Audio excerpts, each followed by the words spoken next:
Hey everyone, and welcome to this News Explainer. I am incredibly excited you're here today because, well, we are tracking a massive breaking shift. We're looking at how artificial intelligence is rapidly moving from this sort of speculative, experimental tech into a fully industrialized global force. We're going to dive right in and see how it's completely rewriting the rules across multiple, massive sectors right before our eyes. But first, I want to drop you right into the middle of a seriously high-stakes clash. Just listen to this quote. Orwellian broad punitive measures that could cripple Anthropic. That was written by U.S. District Judge Rita Lynn, and it drops us directly into a huge legal and ethical standoff between the United States military and one of the world's leading AI labs. So here's our roadmap for today. 1. The Pentagon versus Anthropic feud. 2. OpenAI's enterprise deployment strategy. 3. Mayo Clinic's Redmond breakthrough. 4. The giant Cerebras IPO. And 5. Maharashtra's local AI revolution. These 5 distinct stories perfectly illustrate the AI revolution happening right now across geopolitics, enterprise, healthcare, hardware, and global policy. Okay, let's get into Section 1, the Pentagon versus Anthropic feud, national security versus ethical guardrails. This timeline brilliantly illustrates the sheer speed and, frankly, the chaos of this dispute. On March 3rd, the Pentagon labeled Anthropic a supply chain risk, effectively blacklisting them from military contracts. But then, on March 26th, a California judge blocked that label, calling the government's actions arbitrary retaliation. Just 2 weeks later, a D.C. appeals court swung completely the other way and refused to pause the Pentagon's designation. And by May 1st, the Pentagon just moved on. They signed deployment deals with 8 of Anthropic's rivals, including OpenAI and Microsoft. It's a rapid escalation into a totally split, contradictory judicial landscape in just 2 short months. So what exactly caused this whole breakdown? Well, it boils down to 2 deeply conflicting requirements. On one side, Anthropic has drawn these really firm ethical guardrails. They absolutely refuse to allow their Claude AI to be used for autonomous lethal weapons or mass domestic surveillance. But on the flip side, the Pentagon requires an any lawful use standard. Their argument is that to maintain the integrity of the operational chain of command, the military, not the software vendor, has to dictate the rules of engagement. Now, we aren't taking sides here, but this clearly highlights the intense tension between private ethical guidelines and unconstrained military authority.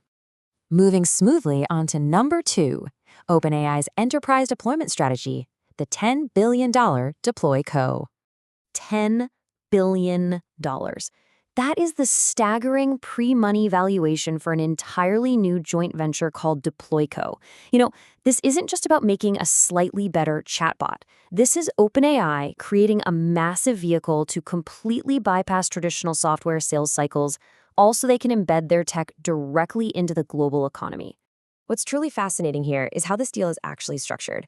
DeployCo is backed by $4 billion from major private equity firms like TPG, Bain Capital, and SoftBank. But here's the absolute game-changer detail. OpenAI is offering them a guaranteed 17.5% annual return floor. Now, why on earth would they do that? Because by guaranteeing that massive return, OpenAI essentially buys frictionless access to those private equity firms' portfolios. They get to place what they call forward-deployed engineers directly into over 2,000 existing businesses.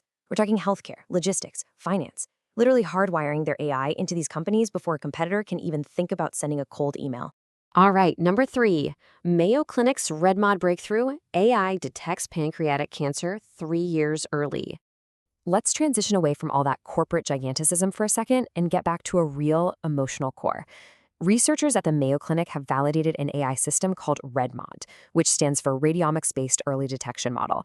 This AI can detect pancreatic cancer on just routine abdominal CT scans up to 3 full years before a standard clinical diagnosis.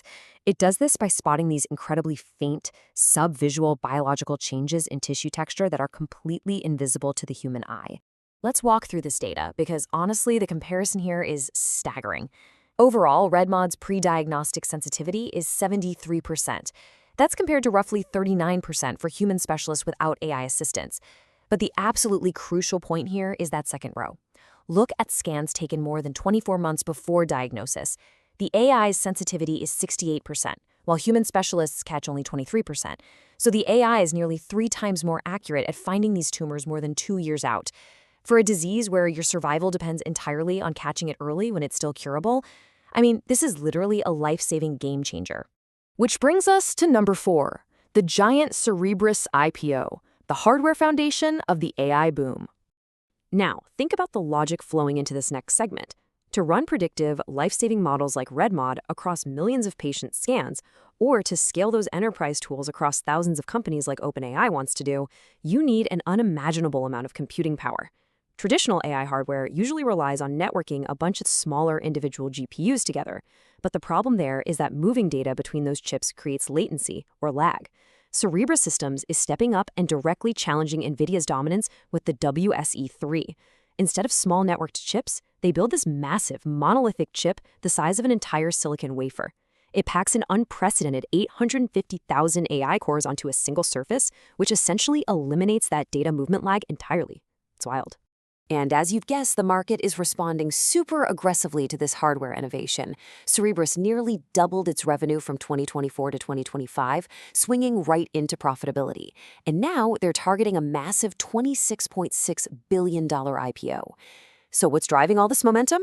Well, it's largely fueled by a multi-year $20 billion computing agreement with OpenAI, because OpenAI needs this exact type of immense wafer-scale inference power to successfully run their sprawling models. It's all connected. Finally, let's hit number 5, Maharashtra's local AI revolution, sovereign AI in the global south. Let's zoom out to the global stage for a second. We've talked a lot about Silicon Valley and the Pentagon, but the AI revolution is rapidly becoming this incredible grassroots economic shift far beyond those borders. The Indian state of Maharashtra has just enacted a really ambitious new AI policy. They're targeting a massive $1.2 billion investment to create 1.5 lakh or 150,000 jobs by 2031. But notice how they're executing this. They are providing 2,000 GPUs for state infrastructure, subsidizing local startups, and crucially, they're creating a data exchange specifically for Marathi and regional tribal languages. They aren't just importing AI, they're democratizing it. They're making sure the tech is built on local hardware, generates local jobs, and actually speaks the local languages. Which leaves us right here. We have seen AI blacklist disputes in the military, $10 billion corporate deployments, life-saving cancer detection, literally wafer-sized superchips, and billion-dollar regional policies. The industrialization of AI is touching absolutely every facet of human life right now. So I want to leave you with a provocative thought to summarize the stakes of all this. As AI entirely rewrites healthcare, warfare, and local economies from the ground up, who should ultimately hold the reins? Think about that and keep exploring this absolutely fascinating topic. Thanks so much for joining me for this News Explainer.